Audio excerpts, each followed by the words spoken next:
This is not just a show. This is a shift. A reset of how men think, how men heal, and how men lead. Before behavior, there is belief. Before legacy, there is mindset. And before change reaches generations, it must first reach the mind. This is bridging generation.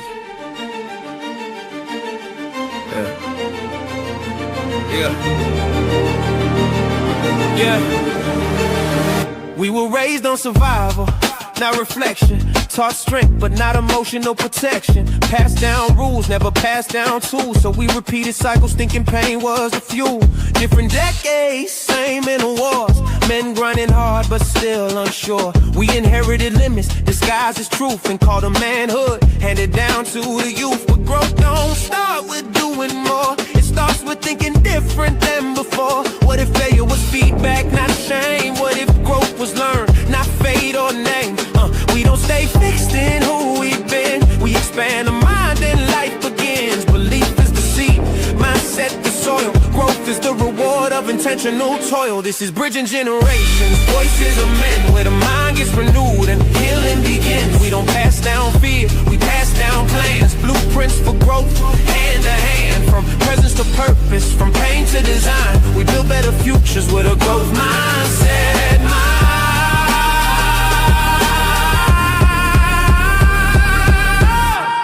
They told us that's just how men are, but we questioned the ceiling, raised the bar. We learned growth is a discipline, not a phase.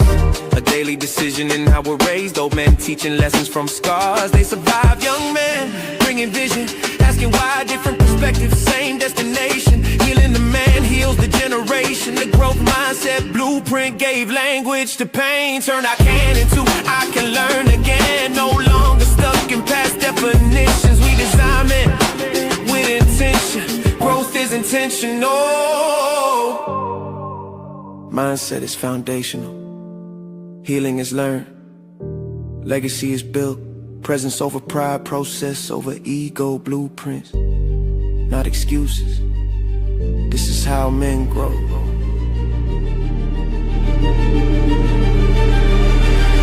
This is bridging generations, no fixed identity. We evolve, adapt, grow intentionally. We don't repeat cycles, we redesign systems. From the mind to the home, to the way that we lead them. The same motivation, it's transformation. Voices aligned through growth across generations.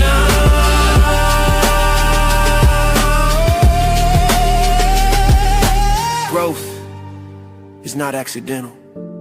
Mindset is the real inheritance. And when men grow, families heal, communities rise, generations change. Good evening, good night, good morning, wherever you are. Welcome to Bridging Generations, Voices of Men in a Changing World. Tonight we enter sacred territory. We are not just discussing fatherhood. We are not just talking about leadership. We are not simply examining education. Tonight we are confronting legacy. Because when men show up consistently, faithfully, intentionally, generations shift. The presence of a man can either pass down pain or it can pass down purpose. This episode is about healing the wounds many men inherited silently and choosing to become the generation that breaks the cycle. Tonight's conversation is not about perfection. It is about intentional presence. And I am here to tell you that this discussion has the power to transform homes, classrooms, and communities. Our guest tonight is a man who understands both humility and leadership. Principal George Goode, born and raised in the cool hills of St. Catherine and the community of Old Harbour, is a visionary educator, father, and leader who has risen from humble beginnings to become the principal of Old Harbour Primary School. He has embodied what he calls the 3 Ds: discipline, dedication, and determination, not just as personal mottos, but as lived values. From completing high school and enrolling in college at just 16, to mentoring thousands of students and raising his own sons. George Goode represents a model of manhood rooted in faith, responsibility, and generational healing. Tonight, we explore not just his journey, but the blueprint he's building for men in a changing world. Let us begin. Principal Goode, welcome to Bridging Generation Voices of Men. Thank you so much, Professor Stephenson. It's an absolute pleasure to be on your program, and I really look forward to this interaction here tonight. Awesome. It's an honor for me to have you here. I've heard, so many good things about you. Every individual I talk to, there's nothing but great things to say about you, the work you do, the work you've been doing, and that you profess to continue to do. So long before there is Principal Goode, there was this person, a person. Can you share a little bit about yourself before becoming a principal? Well, that's a very long and detailed history, but I certainly came from very humble beginnings, and that is one that I am very proud about. So I hail from the hills of St. Catherine. I was born at the Spanish Town Hospital, but I grew up initially in a community called Cedar Mount in the hills of St. Catherine. Very small district, very, very rural district, yes. It's one of those communities that you don't have any taxis or anything like that. You have to walk miles to reach on the main road, that sort of a thing. Well, I lived there for a short while until I was about 4 or 5 years old. And then I moved to Old Harbour, which is another community in St. Catherine, but a small community that I grew up in Old Harbour, where I spent pretty much my entire rest of my life, pretty much growing up there. So I am the last child of 6 boys for my parents, yes. And I would have gone to school in the hills and also in Old Harbour, where I attended Davis Primary School. I later went on to Tatius Golden High School.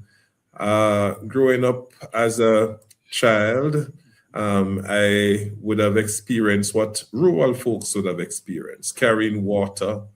And it was like no chore. It was just fun. Yes. I would have experienced going to the river. I would have experienced the whole matter of watching to see the older ones in the community using donkeys to carry load out to the market and that sort of a thing. So I would have experienced utilizing our kitchen on the outside, that sort of a thing growing up. And when I remember and reflect on those experiences, I am just elated to see what has happened and how the transformation has taken place. And it gives that kind of satisfaction that you can really say it's a humbling experience, yes, where you remember where you're coming from and what it is that you have achieved over the years. So that's how I would start. And that's a good way to start. And you talk about your experience. What did that experience, living in the environment in which you grew up, taught you about resilience, responsibility, and manhood? Well, in terms of resilience and responsibility, certainly that experience as an humbling experience, I say I would have learned many lessons from that, right? I would have learned many, many lessons. First and foremost, watching those in the community, which was a generally low socioeconomic background. So everybody had to really work hard in terms of achieving what it is that they set out to achieve, to take care of their families, etc. So I would have grown up in that situation where I've seen persons working really hard to try and propel themselves and to try and survive, really. So I would have taken quite a bit of lessons from that. And that part of that lesson is really never to give up. So you have to be resilient regardless of the circumstance that you're faced with, because it's pretty much a do or die kind of situation. So I would have reflected, having looked on, to say, is this the kind of situation that I want to see for my future and for my family for the future? Or would I want to use this experience as one to propel me and to motivate me to go to a higher level? And certainly I would have taken out the positive messages from that, and the whole matter of looking forward to the next chapter, to wanting your family, my family, and my next generation to experience better than what I have experienced. But at the same time, appreciating what I would have experienced. Yes. And so I would never use my background to say that it is not something that I'm proud of. I speak proudly of my background, because even though we were poor in quotation, I would say I never knew that I was poor, because we were happy. Yes, we were very happy experiencing the little that we had. It is what we grew up knowing. It is the experiences that we had. And so I cherish those experiences. And I'm just delighted that I can use the lessons of the past to help to propel my future, and to use it as an inspiration for my own children and those who I lead. You know, Principal George, values are rarely self-created. They are modeled, and you learn from people that you grew up around, your seniors. You often speak about the 3Ds: discipline, dedication, and determination. Who modeled those values for you growing up, and how did they shape the man that you are today? Well, I would start by saying that my mother, my father, would have modeled those important values. So even though they were from such humble beginnings, I would have seen where they would have worked overtime.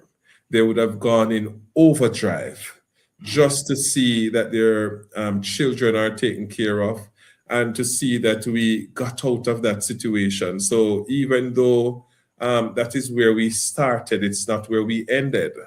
So my mother, for example, would have been doing several jobs pretty much at the same time.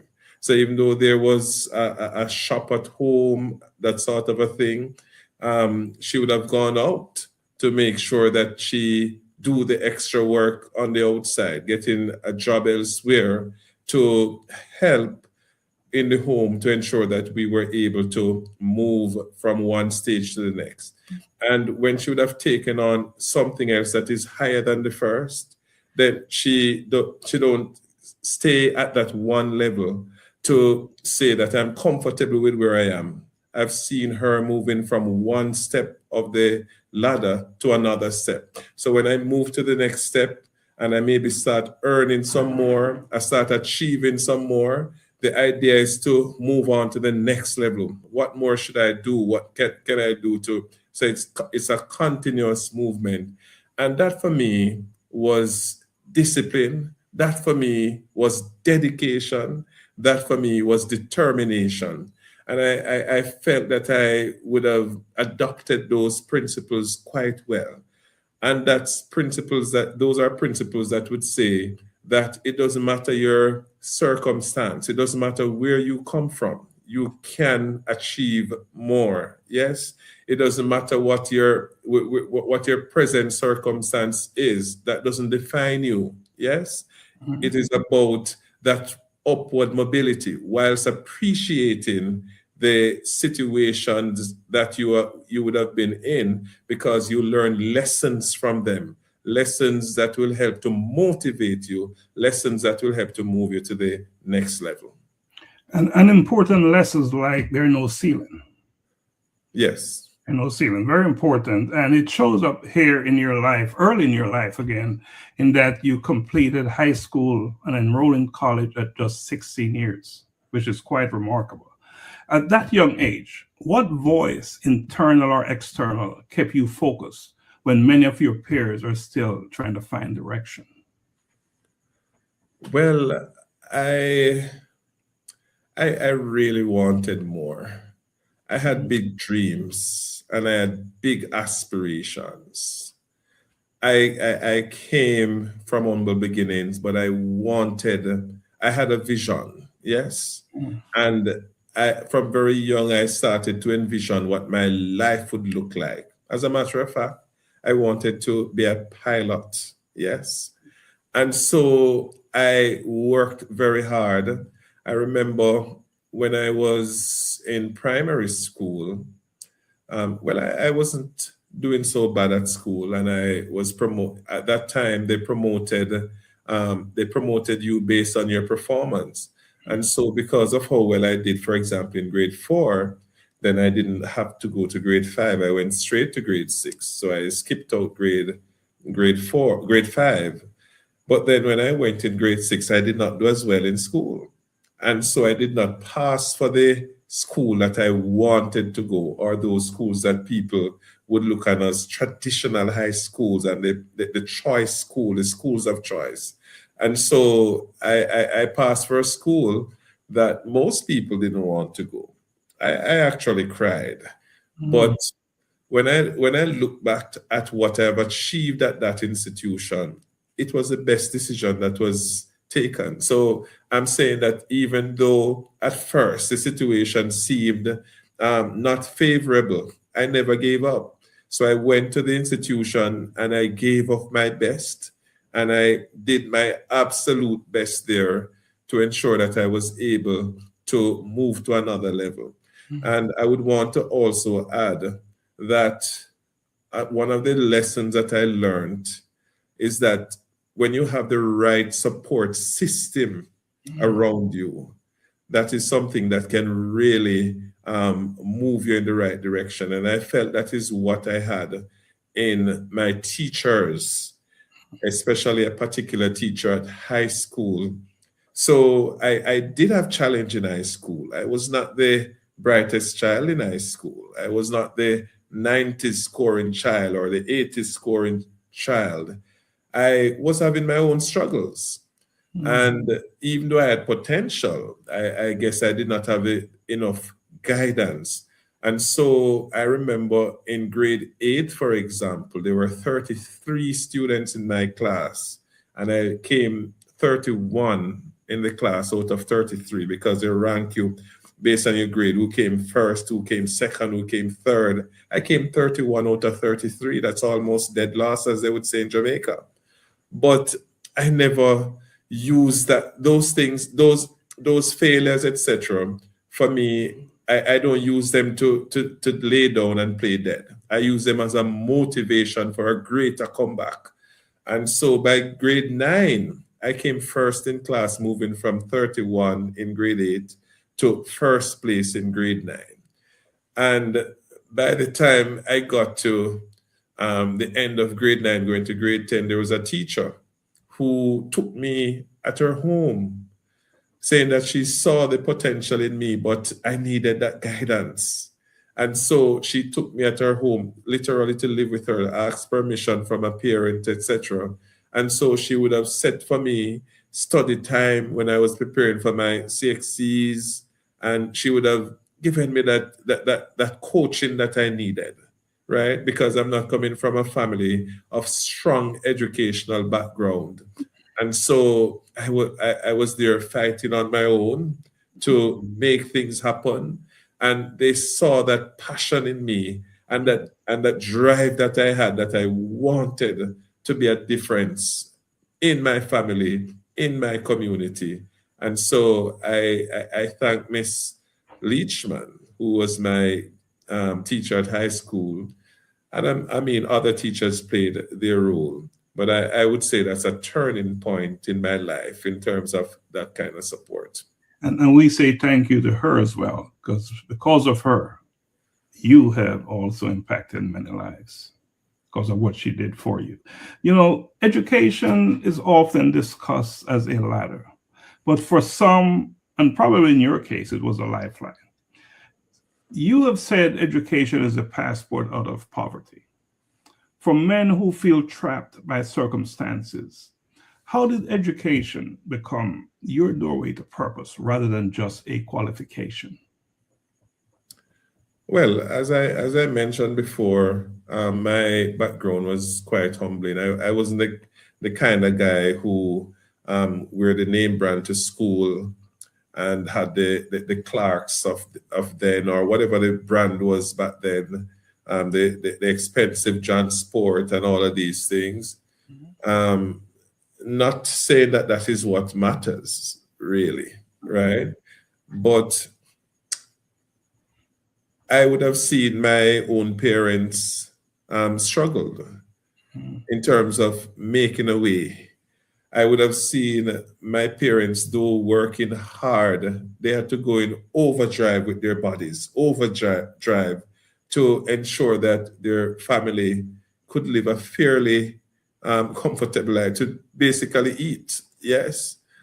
And so I wanted to see more. I wanted better. Yes, I wanted to do better even for my parents, and so would have worked so hard. And I felt that, well, I recognize that I'm not going to get a business handed down to me. I'm not going to get some properties handed down to me. So I'm not going to sit and wait on that because it just doesn't exist. I'm not going to get downtown and parade, as they would say in Jamaica, handed over to you, or any gold spoon. And so I had to find a way. And of course, I'm not going to choose a path that is going to get me in problem that is illegal, right? Because those paths will never be lasting. And so the avenue that I saw that is best was that avenue of education, because your education can never decay. No matter how much money you have, they can take it away. No matter how much gold you have, they can take it away. Yes? No matter how many cars you have, they will devalue. Your property can burn down overnight and you lose everything. But when you have that education in your mind, nobody can take that away from you. Yes? And so when you have that qualification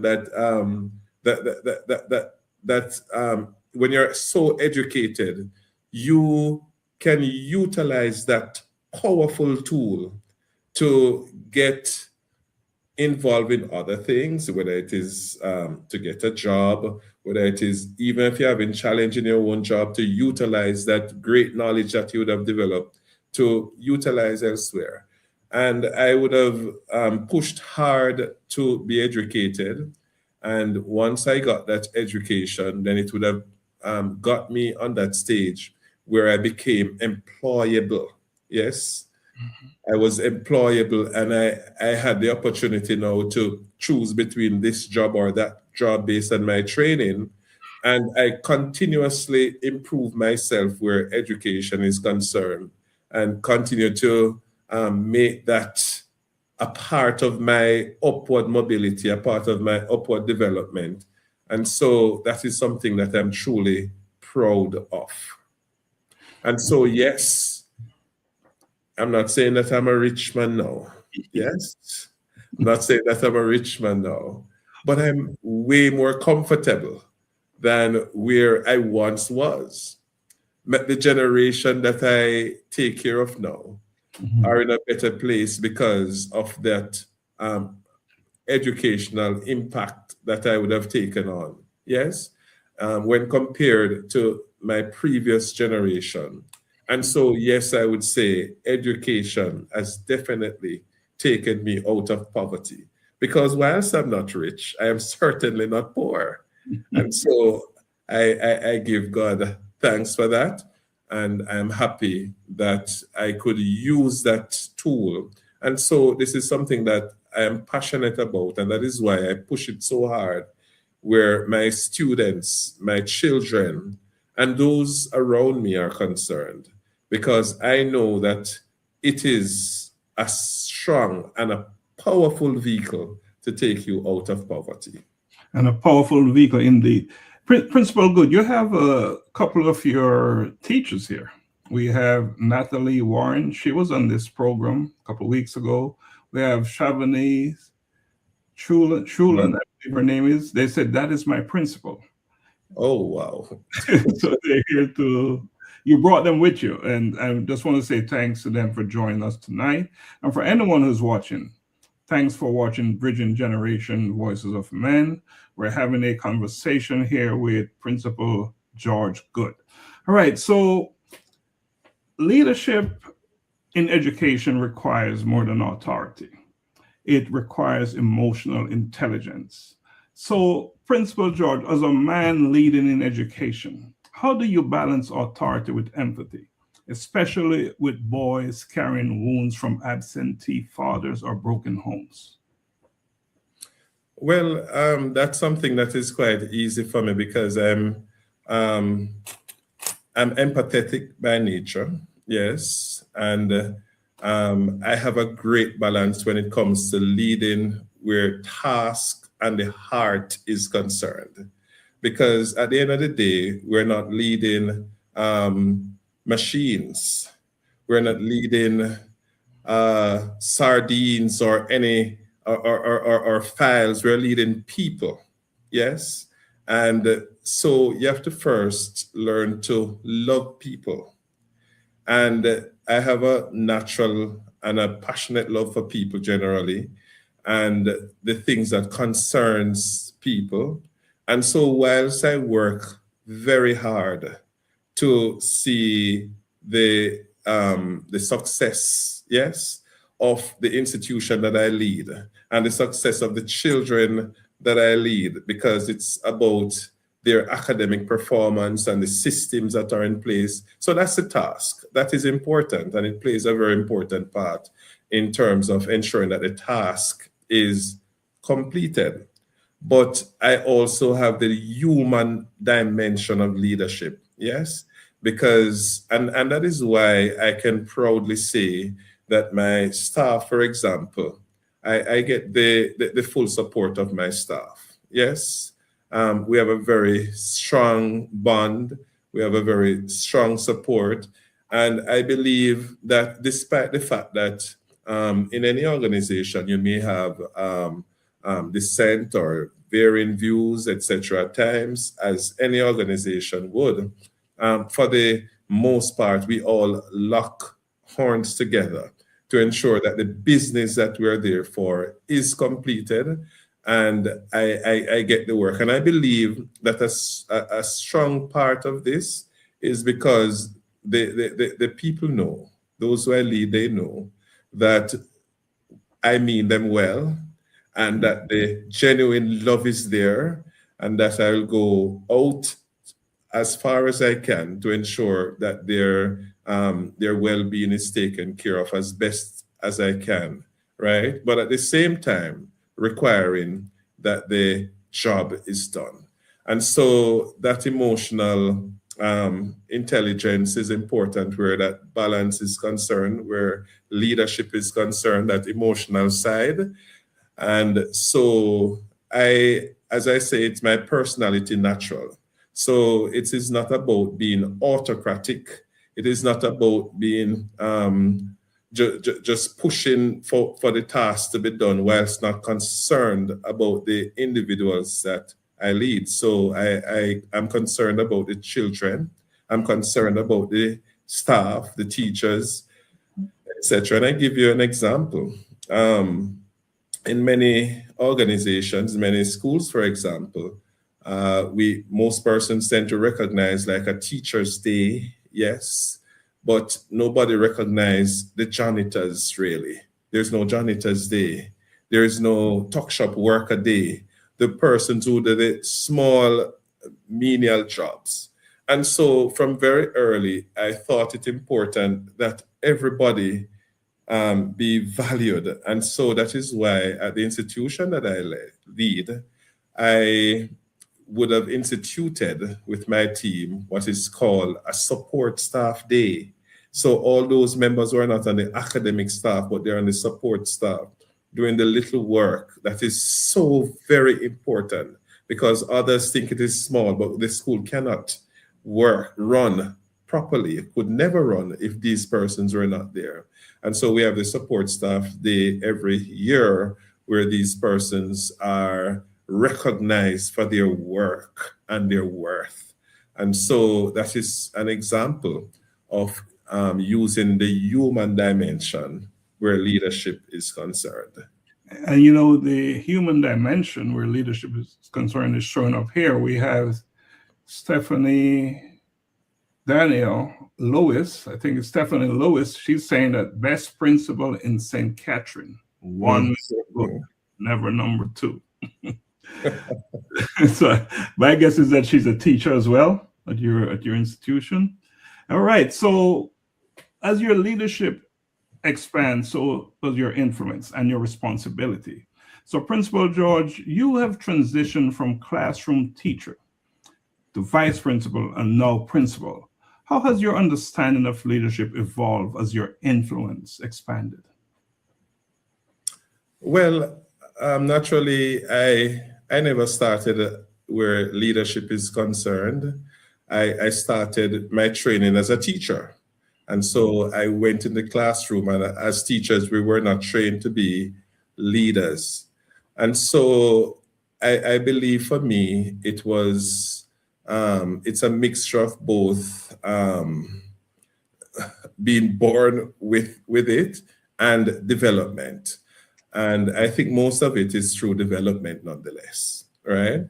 And so when I started as a vice principal, for example, in terms of taking up leadership position, what I would have done from very early, as a matter of fact, even before I became vice principal, I did have the aspiration for leadership. So that was quite clear in my mind that I knew that I could contribute. And so I knew that I needed to develop some more where leadership is concerned.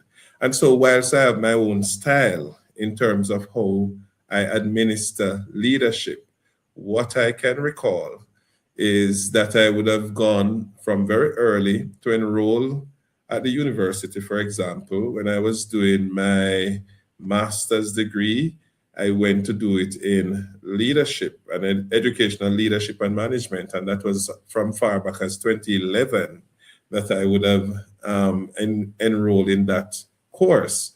And so I used that as that tool to help me, to give me some of the prerequisite skills that I needed to support what I already had in me. And so as I grew into that, I would have learned more about how people think, how people behave, how people, the whole expectation of those who you lead, and basically some of the things to expect. And so I give an example that perhaps in my earlier stage, I would think that it would be easy to just tell somebody the right thing that I think may be the right thing and expect that they would work with the change in order to move where the change is concerned. But as I grew older and started to study more, I would have learned, for example, that change is really not an event. It's a process, yes? And so when you try to enact these changes and someone or a group of persons come with a resistance, it's not something that phases me. So perhaps back then I would say that would be something that was a bit unsettling, to say that you're trying to make what you think or what I think may be the right decision, and persons perhaps not seeing the vision at the time. But as I grew older, because I not only did my master's in educational leadership, but I went on to do the aspiring principals course through the National College for Educational Leadership. So I continued to, and I'm currently doing my PhD too in leadership. So as I get more involved in it, I would have used those teachings, those learnings to understand better how persons operate. And so when a change is to be enacted, for example, I would have known that you will have resistance to change. And that's just simply because people have gotten comfortable to doing what they normally do. And so when you just push something on someone, it will take a while. And so you have to go through a process in helping them to understand the change and to create that urgency and that need for change, and to explain explain the need for the change and use the data to show why the change is needed, etc.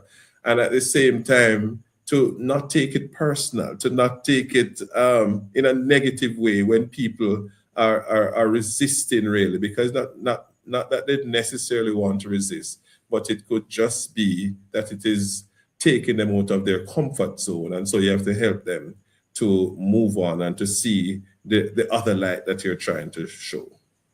Well said. Change is indeed a process. And when you let those who are experiencing the change understand why the change is necessary, it is so important. It makes it so much easier for them to accept it. Well said. Now, let us talk a little bit about fatherhood and generational healing. And of course, this program is Voices of Men, Bridging Generation Voices of Men. So you will notice that some of our questions are geared to men, not that we're ignoring women, but this show is about men. So I just want to add some clarity there. Stephanie did add that she is not a teacher. She is a grade 4 parent that said you were the very best in St. Catherine. So we should also make that note. All right, so let's talk about institutional leadership. Move from institutional leadership to personal leadership, fatherhood. What are some of the most damaging generational patterns men unknowingly pass on?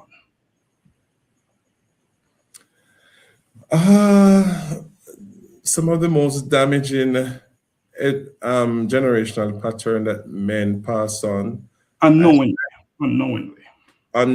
I think that whole, I would really emphasize that whole matter of they're telling their boys that they're to be so tough that they can't express themselves, that emotional side.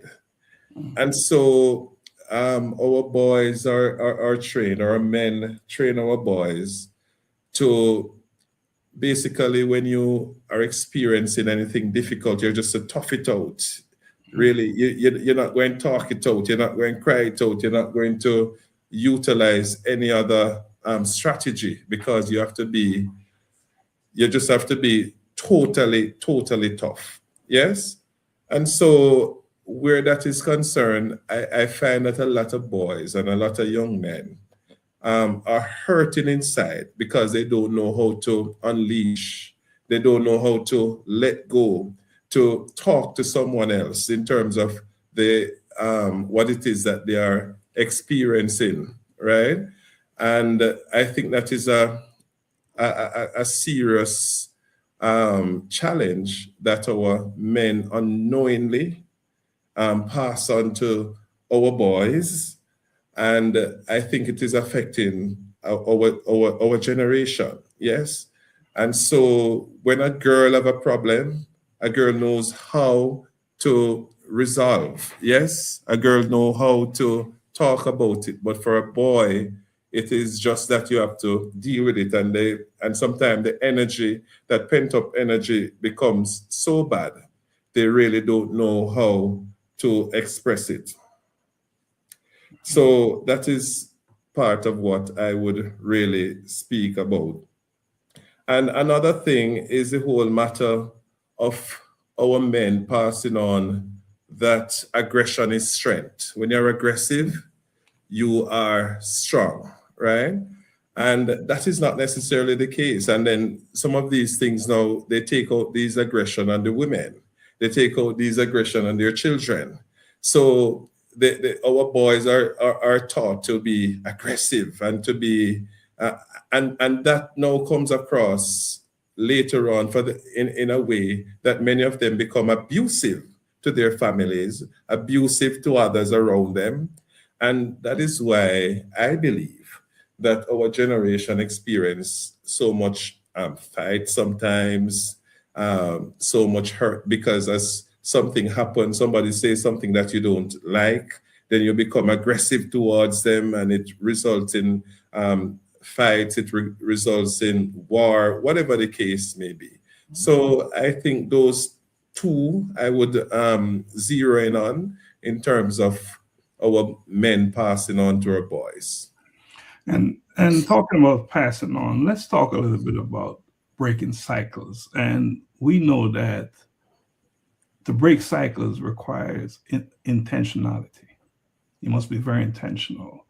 So as a father to your sons, how intentional are you about showing up differently than previous generations? And what does presence look like in your home? All right. So for my boys, well, I have two boys. And for me, it is very, very important to be absolutely present in their lives. And so I try to provide them with pretty much all that they need, whilst, and I want to make it very, very clear. No, whilst providing for my boys, they must know where the limit goes. And they must understand as boys or as children that nothing is ending, and there's no entitlement when it comes to these things. So there are different principles that I have to teach them as I go on. So for my boys, as a father, I try to be as actively involved in their lives as much as possible. The whole matter of homework, etc. And I must say that my boys are not with me right now. Yes. So we're doing a transition at the moment. And so even though they're not here now, I get myself involved just the same in terms of writing, calling, and going through the homework, even on video calls, etc., just to make sure that the presence is felt and that no aspect of their lives is short when it comes to their father, right? And so as we do this transition, I continue to provide that and that wholesome experience to ensure that they are duly supported, they are fully supported, they know that they can talk to their father about anything, right? And so I am their friend, but at the same time, I'm also respected at the same time. So they know that there is a line that you don't cross, but at the same time, that is somebody you can talk to about anything.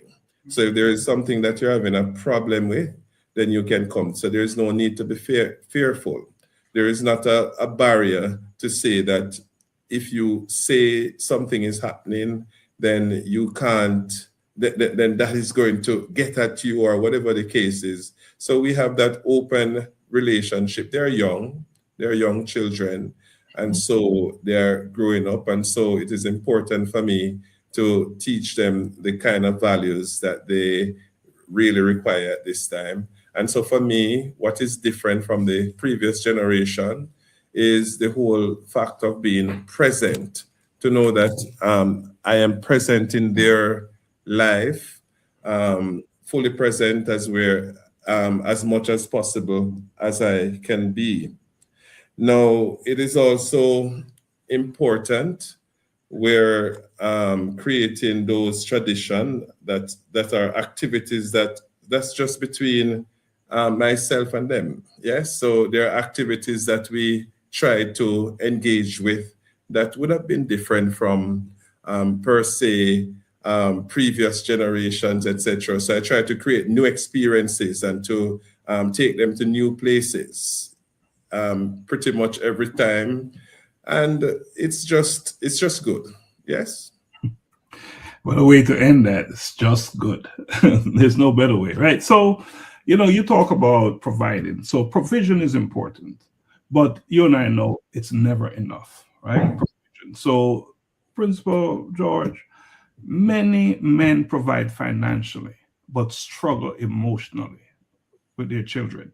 How, and here's an opportunity for you to define fatherhood in today's changing world. Can you define that for us? So it is important for me that as a father, that you're not just seen as the money giver, yes, or that that source that your children can just call on when they need some funds or they need to fill some need financially. Fatherhood is way more than that. Yes, it is way more than that.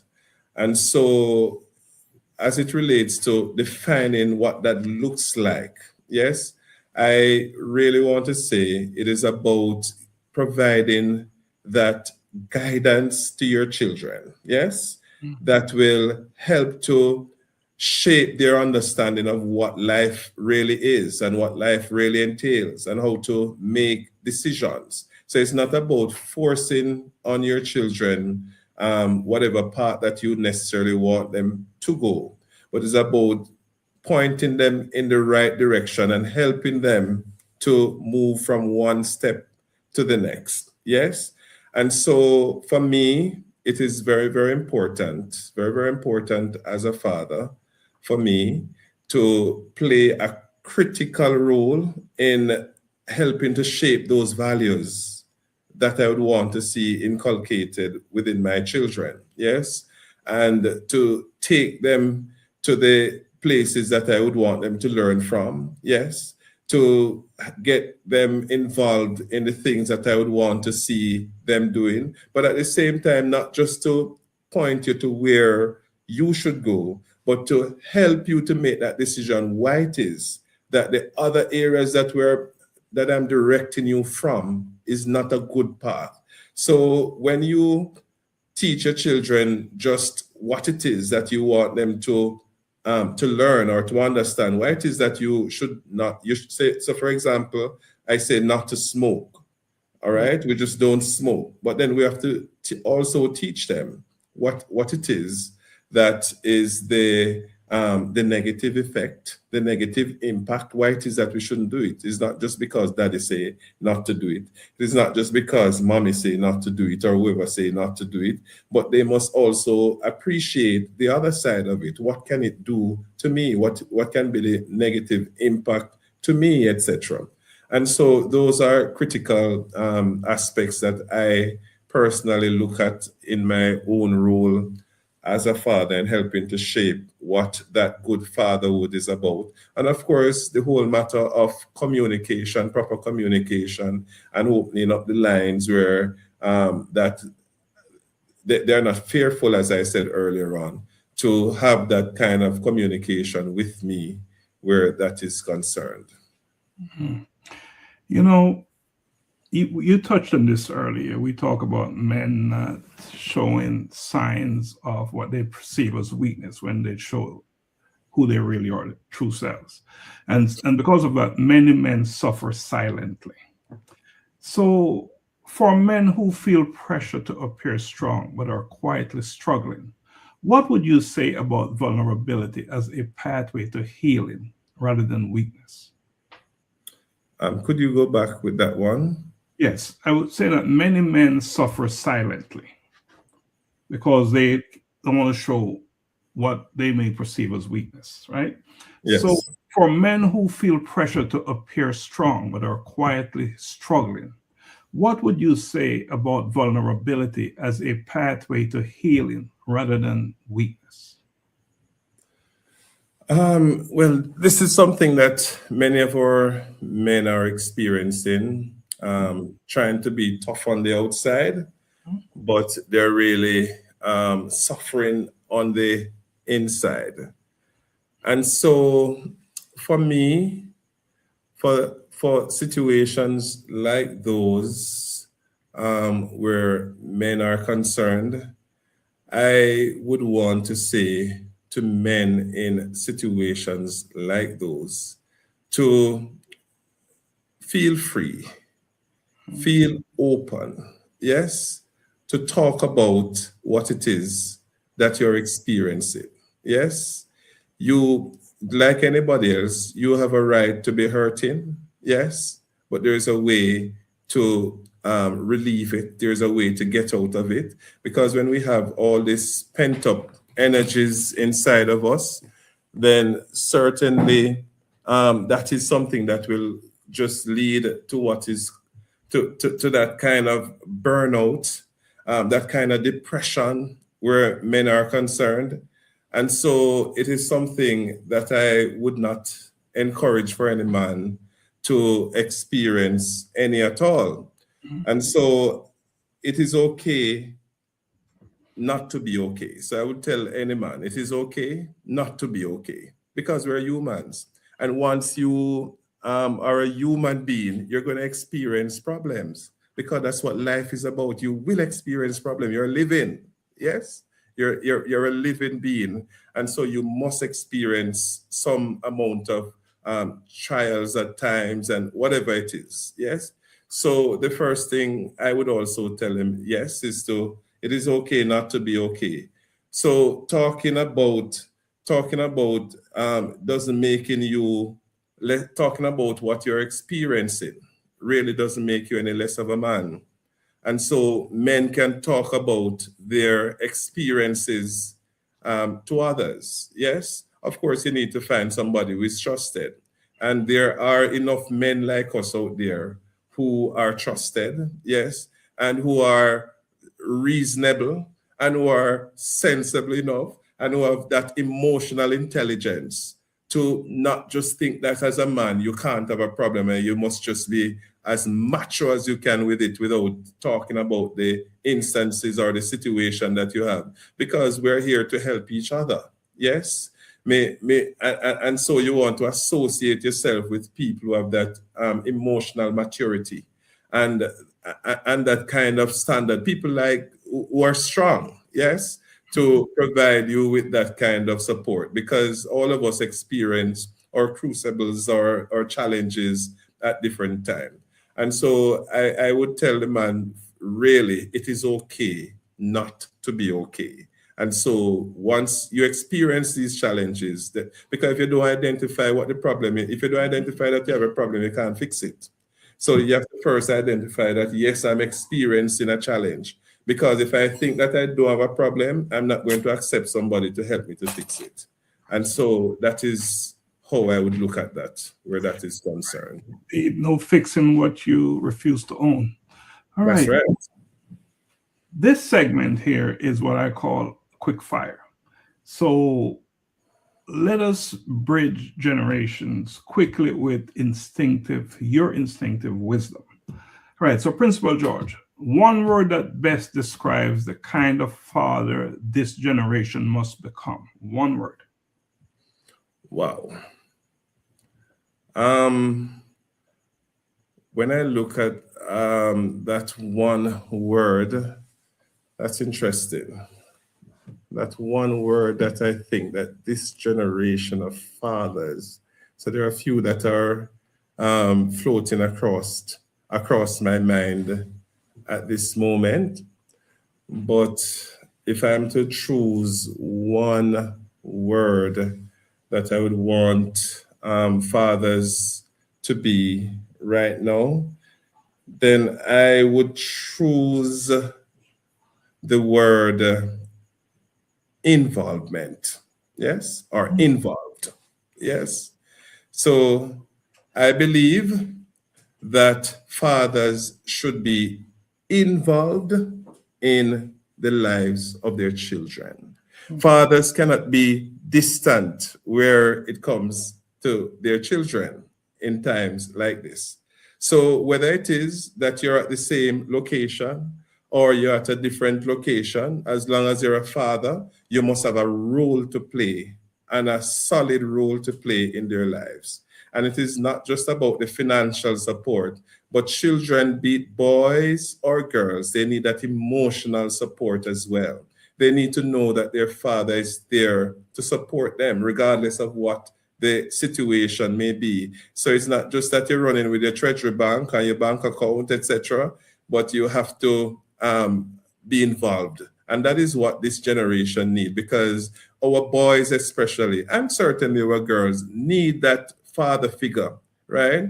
And I know we have a lot of ladies online, but I must say the truth, that a woman cannot be a father. Yes, a woman cannot be a father. A father is a father and a mother is a mother. Similarly, a man cannot be a mother. And so it is important that the fathers are involved in their children's lives. And of course, if I was to think of other words, I would think about guiding, supporting, etc. But that main word would have been involved for tonight. That word cover all those other things as well. So it's a good choice. Good choice. All right. So finish this sentence, Principal George. The greatest gift a father can give his child is? The greatest gift a father can give his child is to be present in his or her life. All right. We'll leave it right at that. No need to expound on that. Principal George, if you could correct one lie society tells young men today, what would it be?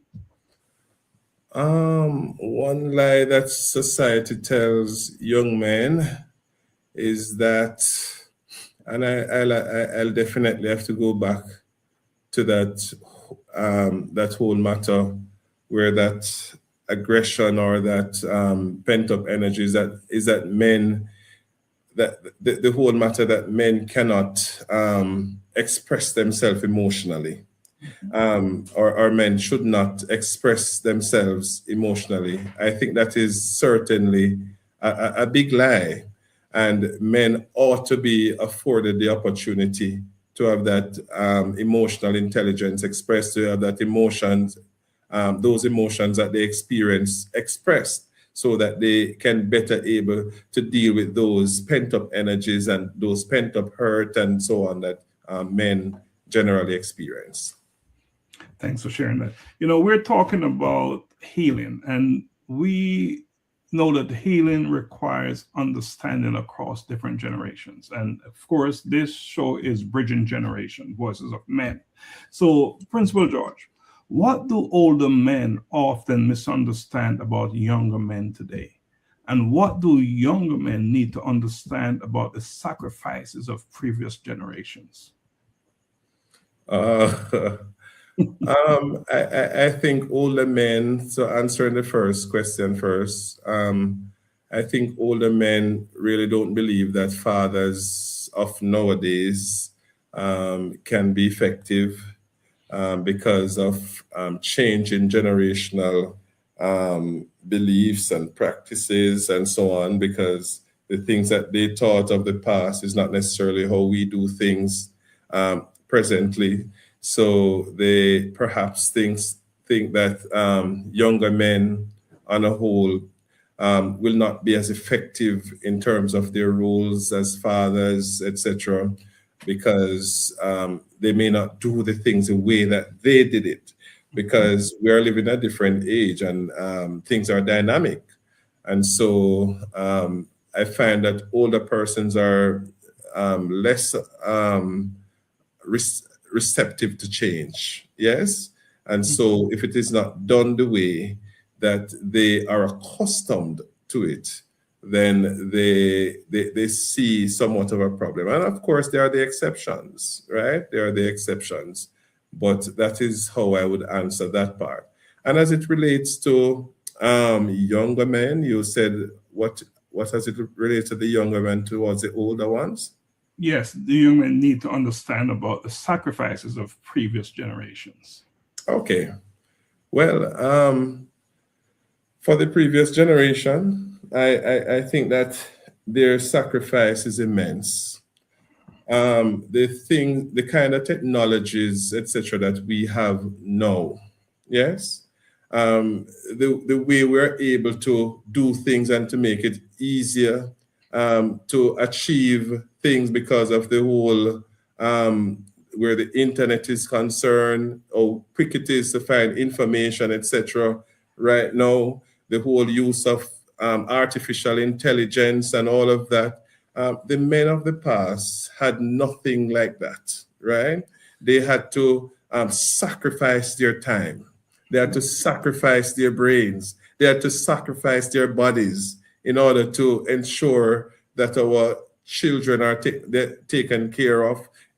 In many of those cases, they didn't have even transportation to move from one place to the next. They had to walk for miles and so on, just to ensure that their families are taken care of. The men of now, we have everything at our disposal. The world has advanced so much. We have moved on to the fourth industrial revolution where technology is concerned, and now we're talking about the fifth industrial revolution. And so things are so different from before. And so pretty much there's really not much hard work in terms of physical, and it's not just physical, but in terms of doing what is necessary where the technology, etc., is concerned, that our older men really experience, they really toiled. And so we as the younger ones should really salute them. Indeed. But do you believe that there is something missing, that, and especially for not the extremely older generation, but older generation to an extent, that we're still living in the same world during the same times, and we all have access to the same technology, and maybe we should be open to have this conversation with each other, understanding that we are sharing the same opportunities, young and old, younger and older, and maybe we need to tap into that together and learn from each other, as opposed to saying those are your days, these are mine, and we're different. But I don't think we're that far off. But that's why we're not acknowledging that and applying ourselves to the situation as is. All right, so we're getting close to closing, but sometimes the first belief to be rebuilt changes everything. The first belief. Principal George, if you were mentoring a young man who feels written off by society, what is the first belief you would help him rebuild? I would say to a young man that you can do all things through Christ who strengthens you. I would say to a young man who is experiencing a situation like that there is good within you. No matter how bad persons think you are, there is greatness that is within you. I would say to the young man that there is enough in you, yes, for you to rise, for you to be anything that you want to be. And so as people, yes, we will go through our own little challenges at times, but I will say to that young man, it is time to brush off and get up and rise again. Yes. And so if you have that determined spirit, if you have that winning mindset and that mindset of being excellent, yes, and you can definitely achieve what you want to achieve. And so I am saying to any young man out there, or just about anybody, that you can be anything that you want to be. There is greatness within all of us, and we just need to tap into our greatness, right? Ain't nobody's going to come and tap in it for us. And so you have to have that winning mindset and that dream to want to achieve so much more. And yes, you can. Yes, you will. Absolutely. You know, legacy is not built in speeches. It is built in daily presence, and you have been present in all of the space that you traverse. You have been, clearly. Principal George, when your children, your students, and your community look back years from now, what do you hope they will say about the man you were and the legacy you left? That's interesting. But yes, I would want to be remembered as someone who has made a positive impact, not just a passerby. Yes, certainly I will pass through, but you want to be remembered as somebody who has made a mark, who has made a difference in terms of transforming lives positively. And so when things are done in terms of the many accomplishments that you would have, or that I would have seen, or that persons would have seen, it is done to impact lives. So even where the school environment is concerned and the various partners that I try to get with my team to support the institution, it is done in a way to benefit the children of today and certainly the children of tomorrow. And so I want to be remembered as someone who has contributed in a significant way that element that is impacting on not just the generation of today, but has left a legacy for tomorrow's children to benefit from. And it is the same thing for my own personal family, the same concept where that is concerned. Yes.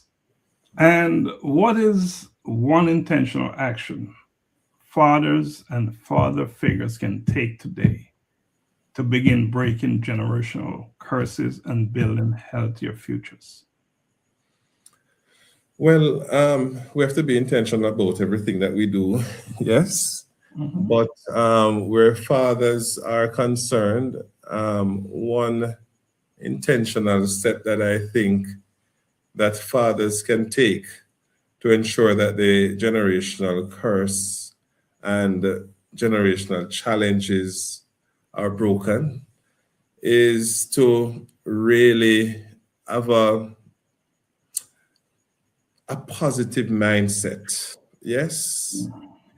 So sometimes I find that we're easy to accept the doom and gloom.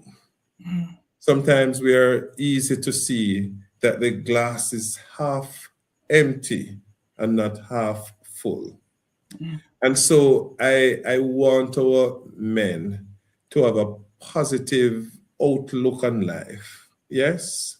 So you think it, you can dream. So you think it, you can achieve it. Yes. So you dream it, you can achieve it. Because if you think that you can't, if you think that it is impossible, best believe it's going to be impossible because you will not be putting out the effort to make it happen and to achieve it. And so if you have that positive mindset to say, yes, I can do it. You have that positive mindset to say, yes, I can propel from this level to the next. Yes, I can move my child from this level to the next. Then yes, you will do the actions that come with it to ensure that it happens. But if you think it can't be done, then 9 out of 10 times you won't do anything to make it happen. All right. So I would like you to do two things for me. Before you make your closing argument, I'd like you to look into the camera as close as you can get. And I want you to talk to one person and say thank you to that person. You can call their name if you want to, for what they did for you to make you the person you are today. That's a tough one when it comes to selecting one person. Yes, One. just one person. That sounds like a lot of politics. That sounds like a lot of politics. We give you two. But I'm gonna say outside of my parents, because they know my value for them. But I'm gonna say outside of my parents, I want to really express my deepest gratitude to my high school teacher, Miss Leachman, who would have taken me at a point when I was challenged, yes, and was having failures in school, etc. Even though I had the potential, so she took me in her home, yes, and she would have helped me in a significant way, provided that guidance that I needed, and supported me in the very best way that she could in terms of my development. And I just want to say I am eternally grateful for her support in my own life. And I just want to say I trust that she's watching, but if she's not, I'm sure she'll catch it later on. But I just want her to know that I am eternally grateful. Words cannot express my thanks to her, because I believe without a doubt that that was really a turning point in my life when a teacher saw my need and really did what she could. And so that is why I have my own passion in terms of wanting to and assisting others to achieve their own goals. Thank you. Awesome. Thank you, Leachman. All right, so closing thoughts. Okay, so my closing thoughts. So first and foremost, I want to say it's really a wonderful opportunity to have gotten this chance to speak on such wonderful program that is a worldwide program. And so I just want to say as well that we can do and we can be anything that we want to be. And as fathers, as men, we have a powerful influence, and we should utilize the influence that we have for the positive. Yes. And in utilizing that, we have to play a very critical role that we help our children to understand the important things of life, but not only our children, but we have to remember that it is a village that raises a child. And so whilst we want to see success for our children, we must also have a passion to see the success of the children of others. Yes, we don't, so it makes no sense we try to just propel our own children and then thinking that the others will become a menace to society, because they will become a menace to us as well. And so we want to have that village approach in terms of raising the child or the children and ensuring that we all play our critical, pivotal role in seeing through that, where we are able to correct each other's children, etc. And I want to say to men that let us not be, and parents and all, let us not be offended when a responsible adult is trying to positively impact our children where that is concerned. And so that is a critical part where that is concerned. I also want to say to persons out there, it is not about where you come from. Yes, it's not about where you come from. It is about where you are going. So let not your circumstance, let not your past determine your future. So you could come from the humblest of beginning.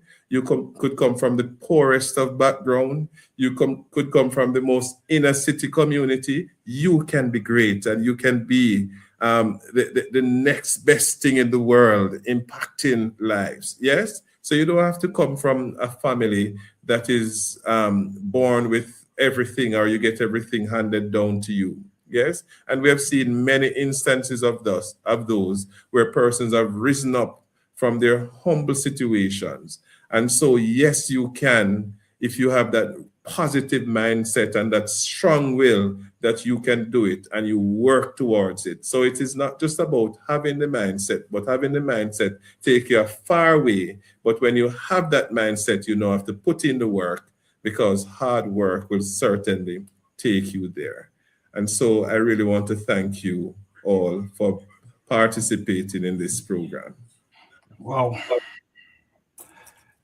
First, let me say thank you to our audience for watching us. And we ask that before you leave us, you share the broadcast. Okay. So important that you do that because we're not doing that just for us. We're doing that. What we're doing here is to spread the love, spread the word, and share what we believe is important. Tonight's conversation reminds us that masculinity is not about dominance. It is about responsibility. It is about presence over performance. It is about healing over hiding and legacy over ego. Principal George Goode, I want to say thank you for gracing us with your presence here tonight and for blessing us with your wisdom and that you have shared with us. You have lots of wisdom tonight, and we really appreciate that. I must tell you that I'm going to invite you to come back on this program because I know you have so much more to share, so much more information that men from all different generations need to hear. So I'm going to ask you to come back on. We'll work that out. Now to our audience. Principal Goode has shown us that a man who is disciplined in his faith, intentional in his fatherhood, and compassionate in his leadership can shift entire communities. To the fathers, mentors, uncles, and teachers who are watching us tonight, know that the village is watching you every single day. And the next generation is waiting. They're waiting for you to take the right actions. Let us be the men who break cycles, not repeat them. Principal Goode, I'm going to give you the last word. Okay, again, I just want to say to our men, yes, that aggression is not strength. Yes, and that is one of the powerful statements that I would want to leave with, because many of us, we just believe that as men, we are supposed to be aggressive, and that is not what makes a man a real man. And so put away the aggression, yes, and put forward the positivity. Thank you. And this has been Bridging Generations, Voices of Men in a Changing World.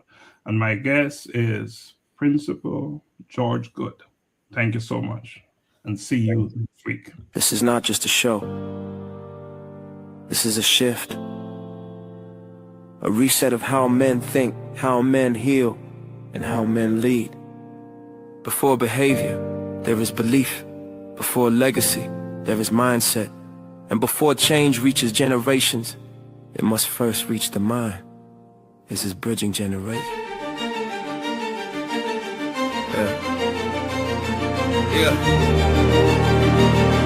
Yeah. We were raised on survival, not reflection. Taught strength, but not emotional protection. Passed down rules, never passed down tools. So we repeated cycles, thinking pain was the fuel.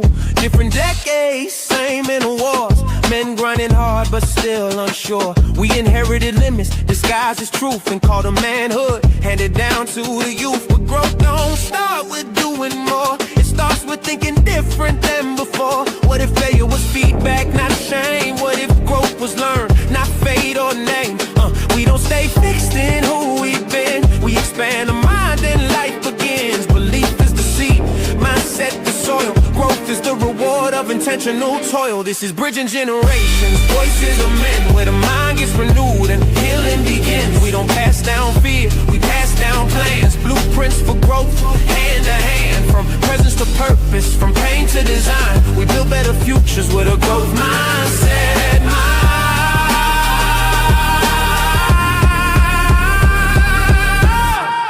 They told us that's just how men are, but we questioned the ceiling, raised the bar. We learned growth is a discipline, not a phase. A daily decision in how we're raised. Old men teaching lessons from scars. They survive, young men bringing vision, asking why different perspectives, same destination. Healing the man heals the generation. The growth mindset blueprint gave language to pain. Turn I can into I can learn again. No longer stuck in past definitions. We design men with intention. Growth is intentional. Mindset is foundational. Healing is learned. Legacy is built.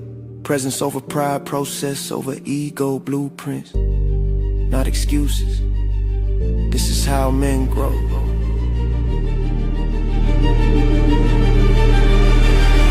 This is bridging generations, no fixed identity. We evolve, adapt, grow intentionally. We don't repeat cycles, we redesign systems. From the mind to the home to the way that we lead.